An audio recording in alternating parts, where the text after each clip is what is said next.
علیکم، آج ہم ایک ایسے سوال پہ بات کرنے جا رہے ہیں جو صدیوں سے لوگوں کے ذہن میں ہے۔ آخر سیاہ لوگوں کے دل میں حضرت عمر رضی اللہ عنہ کے لیے اتنی نفرت کیوں ہے؟ ڈاکٹر اسرار احمد صاحب اس تجزیے میں بتاتے ہیں کہ یہ صرف ایک جذباتی یا فرضی ایشو نہیں ہے، بلکہ ایک تعلق اسلامی تاریخ کے ان واقعے سے ہے جہاں سیاست، طاقت اور مذہبی اختلافات نے ایک نیا موڑ لیا۔ حضرت عمر رضی اللہ وہ شخصیت ہیں جنہوں نے اسلام کے نظام کو عمل میں لا کر دکھایا، جنہوں نے عدل اور انصاف کا ایسا نظام قائم کیا جس کا مثال دنیا میں مشکل ہے، لیکن کچھ لوگوں نے ان کے فیصلوں کو اپنے مذہبی نظریے سے تولنا شروع کیا، اور یہیں سے شروع ہوئی وہ سوچ جسے آج ہم نفرت کے نام سے جانتے ہیں، جو حق کو سمجھنے اور پہلے جذبات میں فیصلہ کرے، اس کے دل میں حق کے لیے جگہ کبھی نہیں بنتی۔ یہ بیان ہمیں یہ سمجھاتا ہے کہ اسلام کا اصلی پیغام تفرق نہیں، اتحاد ہے۔ اگر ہم سچ میں رسول صلی اللہ علیہ وسلم کی امتی ہیں تو ہمیشہ یہ کہ ہم اتحاد اور حق کی راہ پر چل کر اپنے دلوں سے نفرت کا بوجھ اتار دیں۔ اللہ ان سب کی سوچ کو سمجھنے اور اس پہ عمل کرنے کی توفیق عطا کرے۔ اسلامک انسائٹ، حق اور حقیقت کی آواز۔ دو سپر پاورز اور دونوں جزیرہ نمائے عرب کے سر پر بیٹھے۔ اسی طرح ہرقل نے جب اس کو حضور کا نامہ مبارک پہنچا کہ پرخچے اڑ گئے حضرت عمر رضی اللہ تعالیٰ عنہ کے ہاتھوں، تو ان کے دلوں میں حضرت عمر کی دشمنی۔ انہوں نے فرمایا پھر ایک چکی ذرا مجھے بھی بنا دینا۔ کہنے لگا آپ کے لیے تو میں ایسی چکی بناؤں گا کہ جس کی آواز دنیا بھر میں جائے گی۔ سب سے بڑا تو حسد تھا کہ 2000 سال سے حضرت فاروق، عمر فاروق رضی اللہ تعالیٰ عنہ کا عہد خلافت، یہ اسلام کے ایکسپینشن کا دور ہے۔ اب جو وہ انٹرنل ڈفٹ تھی ختم ہو گئی، انٹرنلی کنسولیڈیٹ ہو گیا انقلاب محمدی صلی اللہ علیہ وسلم، لہذا پوری طاقت کے ساتھ اب 3 لشکر نکلے ہیں، مشرق کے لیے، شمال کے لیے، مغرب کے لیے، اور فتوحات کا دائرہ شروع ہوا۔ 10 برس حضرت عمر رضی اللہ تعالیٰ عنہ کے خلافت کے وہ ہیں، نوٹ کیجئے، جس میں ایک سلطنت 2 سپر پاورز اس وقت کی تھی، کئی 100 سال سے چلی آ رہی تھی 2 سپر پاورز، اور دونوں جزیرہ نمائے عرب کے سر پر بیٹھی ہوئی تھی۔ سلطنت ایران، عراق سے ہو کر سلطنت ایران، کہ خسرو کے زمانے سے، ذوالقرنین کے زمانے سے عظیم مملکت تھی، سپر پاور۔ دوسری طرف سلطنت روما، دی رومن امپائر، 3 بر اعظموں کو محیط تھی۔ رومن امپائر پورا شمالی افریقہ اس کے تحت تھا، پورا مغربی ایشیا اس کے تحت تھا، شام اس کے تحت تھا، ترکی اس کے تحت تھا، اور یورپ کا سارا مشرقی علاقہ اس کے تحت تھا۔ رومن امپائر، آپ کو معلوم ہے حضرت عمر کے زمانے میں رضی اللہ تعالی عنہ سلطنت کسریٰ کے تو پرخچے اڑ گئے، نام ختم ہو گیا، وجود نہ رہا عظیم سلطنت کسریٰ۔ حالانکہ آپ کے علم میں ہوگا ان کا بڑا شاندار ماضی تھا، کہ خسرو اور کہ قباد، بڑے بڑے یہ کیانی کہلاتے ہیں، یہ کیاں جو ہے یہ بڑی عظیم ایک یوں سمجھیے کہ خاندان تھا بادشاہوں کا، لیکن یہ کہ وہ پوری سلطنت کسریٰ ختم ہو گئی۔ کیوں؟ اس نے حضور کے نامہ مبارک کو چاک کیا تھا، اور حضور نے فرما دیا تھا صلی اللہ علیہ وسلم، خسرو نے میرا خط نہیں چاک کیا، اپنی سلطنت چاک کر دی، اور واقعتاً سلطنت کسریٰ جو ہے ختم ہو گئے، نام و نشان ختم ہو گیا۔ دوسری طرف سلطنت روما تھی، عیسائیوں کے ساتھ، چونکہ وہ تھی کرسچین، عیسائیوں کے ساتھ حضور کے زمانے میں کوئی براہ راست تصادم نہیں ہوا تھا، سارا تصادم ہوا تھا یا مشرکین عرب سے اور یا یہودیوں سے۔ عیسائی جو ہے عربین پیننسولا میں تھے ہی نہیں، یمن کے علاقے میں کچھ تھے لیکن ان کی کوئی حیثیت نہیں تھی، لہذا کوئی کنفرنٹیشن نہیں ہوئی۔ دوسرے عیسائیوں میں ابھی اہل علم موجود تھے، جیسے آپ کو معلوم ہے نجاشی بادشاہ کیسے ایمان لے آیا، اس نے حضرت عیسیٰ کے بارے میں پوچھا، حضرت جعفر طیار رضی اللہ تعالیٰ عنہ نے سورہ مریم کی آیات پڑھ کر سنائی، اور اس نے کہا بین ہی جو ان آیات میں تم نے پڑھا ہے، عیسیٰ کی حقیقت اس سے 3 کے برابر بھی زیادہ نہیں ہے۔ اسی طرح ہرقل نے جب اس کو حضور کا نامہ مبارک پہنچا، اس نے جو بھی پیغامبر آئے تھے ایلچی، ان کا اکرام کیا، احترام کیا. وہ عالم تھا، جان گیا کہ یہ نبی آخر الزماں ہے. چاہتا تھا کہ میں ایمان لے آؤں بشرطے کہ میرے سارے درباری سپہ سالار بھی ایمان لے آئیں. جیسے کہ سن 300 عیسوی میں پوری رومن امپائر نے عیسائیت اختیار کی تھی، اس سے پہلے وہ بت پرست تھے. 300 عیسوی میں سلطنت روما کا جو ایمپرر تھا وہ ایمان لے آیا حضرت عیسیٰ پر. اس وقت تک ظاہر بات ہے اسلام حضرت عیسیٰ کا دین تھا، حضور تو ابھی آئے نہیں، حضور کے آنے میں تو ابھی 300 برس سے باقی ہیں. وہ عیسائی ہو گیا، پوری مملکت عیسائی ہو گئی، تو وہ نظام جو تھا حکومت کا برقرار رہا، انٹیکٹ رہا. ہرقل یہ چاہتا تھا کہ اسی طرح میری پوری سلطنت ایمان لے آئے تو میری حکومت برقرار رہے. لیکن یہ کہ اس کے جو درباری تھے اور اس کے بڑے بڑے جو سپہ سالار اور جرنیل تھے انہوں نے ریجیکٹ کر دیا، اور یہ بادشاہت کی بیڑی اس کے پاؤں میں پڑی رہ گئی. ایمان تو نہیں لایا لیکن پہچان گیا تھا حضور کو صلی اللہ علیہ وسلم. اور اس سلطنت روما سے پھر آپ کو معلوم ہونا چاہیے کہ مسلمانوں نے اس کی 3 ٹانگوں میں سے 2 ٹانگیں توڑ دی.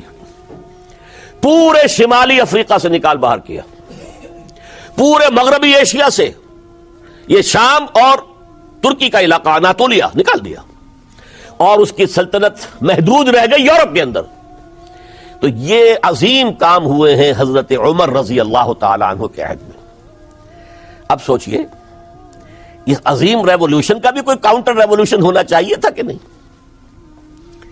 ایرانی بڑے زبردست نیشنلسٹ لوگ تھے، نسل پرست، اپنی نسل پر فخر کرنے والے.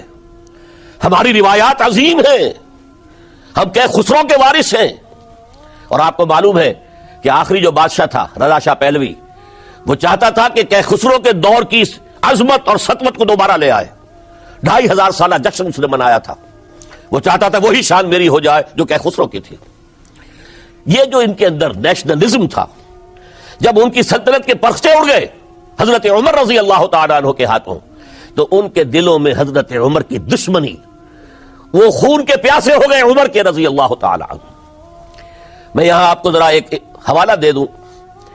فردوسی نے جو شاہ نامہ لکھا، حالانکہ وہ مسلمان تھے لیکن چونکہ پرانے ایرانی ذہن کی عکاسی کر رہے تھے، تو انہوں نے جب کہ عرب فوجیں آئی ہیں تو اس نے ایران کا جو اپنے اوپر فخر تھا اس کی ترجمانی کرتے ہوئے لکھا ہے: زشیر شتر خوردنو سوسمار عرب را بجائیست آیت قرار کہ تختے کیا را کنند آرزو تفو برتو ہے چرخ کرداں تفو. کہ یہ عرب اونٹنیوں کا دودھ پینے والے، گوہ کھانے والے. یہ گوہ ایک بڑی سی چھپکلی کا جیسا جانور ہوتا ہے جو صحرا کے اندر ہوتا ہے، اور وہ اپنا ایک گھر بنا کر رہتا ہے، اسے کھاتے تھے. تو یہ گوہ کھانے والے، اونٹنیوں کا دودھ پینے والے عرب، آج ان کی یہ جرت، یہ جسارت، یہ ہمت کہ تخت کیاں را کنند آرزو، کہ وہ آج آرزو کر رہے ہیں کہ سلطنت کا تخت جو ہے وہ ہمیں مل جائے.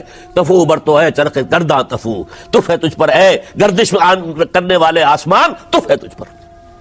لہذا اب کاؤنٹر ریولوشنری موومنٹس آئی ہے. حضرت عمر کی شہادت اس کا نتیجہ ہے. ہرمزان ایک جرنیل تھا اور اس کے جنگی جرائم اتنے شدید تھے ایرانی کے کہ واجب القتل تھا.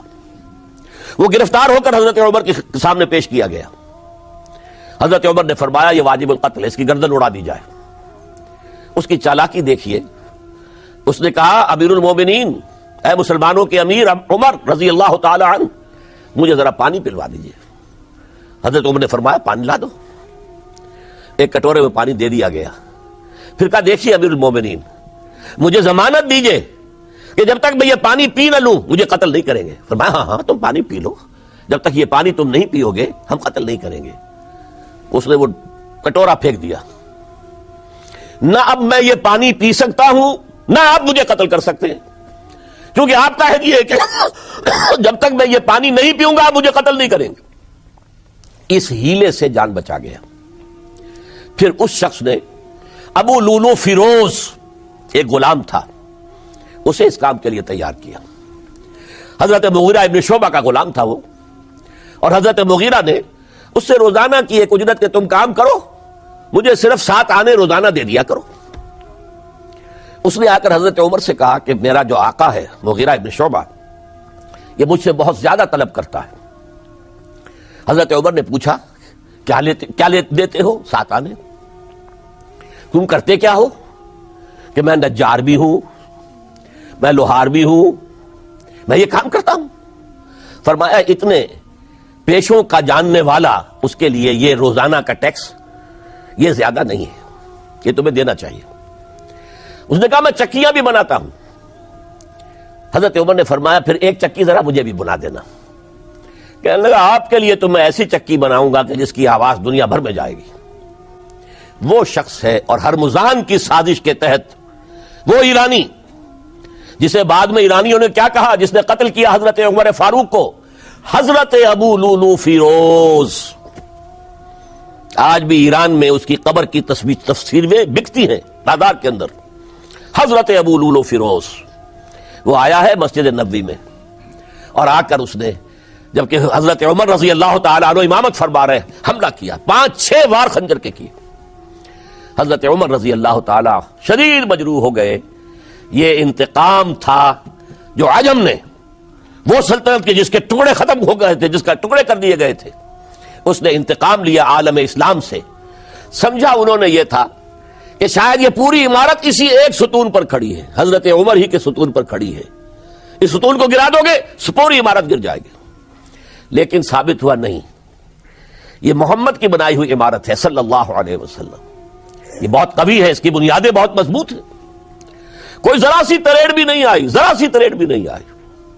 حضرت عمر فاروق کی شہادت کے بعد حضرت عثمان رضی اللہ تعالیٰ عنہ کا دور خلافت شروع ہوا، اور جوں کا توں جو قافلہ چل رہا تھا آگے چلتا چلا گیا۔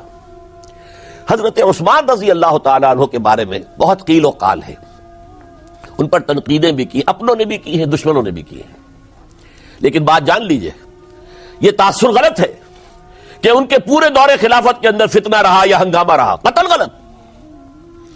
10 برس خلفائے راشدین میں طویل ترین دور خلافت حضرت عثمان کا ہے رضی اللہ تعالیٰ عنہ، 12 برس۔ حضرت ابو بکر کے تو 2.25 برس تھے، حضرت عمر کے 10 برس تھے، ان کا 12 برس، اور 12 میں سے 10 سال ایسے تھے بعین ہی جیسے حضرت عمر کے 10 سال تھے۔ امن و امان ہے، سکون ہے، چین ہے، اور قافلہ اسلام بڑھ رہا ہے، فتوحات کا دائرہ بڑھتا چلا جا رہا ہے، فتوحات سیلاب کے مانند آگے بڑھ رہی ہیں، تھمتا نہ تھا کسی سے سیل رواں ہمارا یہ سیل رواں کوئی روکنے والی کوئی طاقت دنیا میں رہی نہیں تھی۔ کسرا ختم، سلطنت ایران ختم، اور دوسری سپر پاور سلطنت روما، اس کی 3 میں سے 2 ٹانگیں توڑ دی گئی، 1 رہ گئی۔ اب کون تھا؟ خارج میں کوئی طاقت نہیں تھی جو اسلام کے اس سیلاب کو اور پوری نوع انسانی پر اتمام حجت